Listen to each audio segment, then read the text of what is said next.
You know what, fellas? We got to do this national championship game down in the Lone Star State Monday night. We got to do it after all. We were all 100% with our semifinals picks, but that's in the rear view. Let's look forward now. Washington, Michigan, Wolverines given 4.5, total 55.5.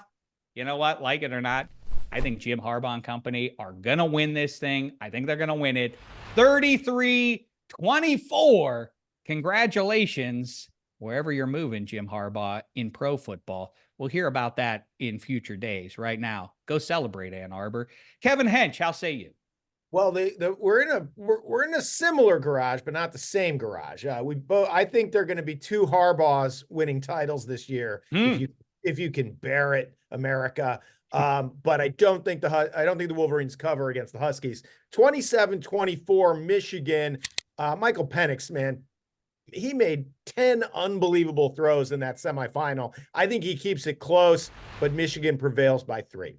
Yeah, lefty Hoosier, just like Dameshek. The same cat, basically, me and Michael Penix are. I do think he suffers, as most of us do, when he gets heated up. I think that's what Michigan does best. I think that's why Michigan is going to win this one. Maybe Jim and John could just swap gigs. How about that? Maybe John wants to try the college game and Jim could take over in Charm City. Spaghetti, how say you?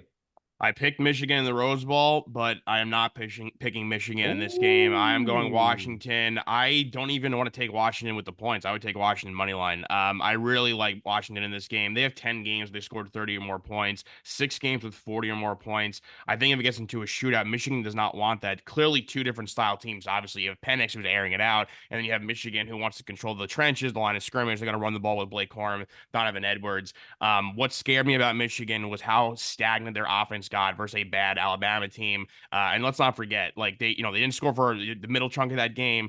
If they didn't convert a 4th down conversion, we would not be talking about Michigan right now. Obviously, they go in the game by a touchdown, but the game got really hairy, really close. And, while Washington did have a chance to lose that game, they, I believe, have 10 straight victories, 1-score games. So Washington is a scary team. Those receivers, Adunze and Polk, going to be hard to cover. I just like Penix right now is the best player in college football, and I like them to win the national championship. Rudimentary analysis, but it does seem as though if Michigan's pass rush can get home sooner rather than later, Penix is going to have a hard time holding that ball for an extra half beat to push the ball downfield as he did all day long or all night long against Texas. All right, good stuff, fellas. Enjoy it. It's our last college football game of the season. Drink it in or don't. I don't give a crap what you do with yourselves.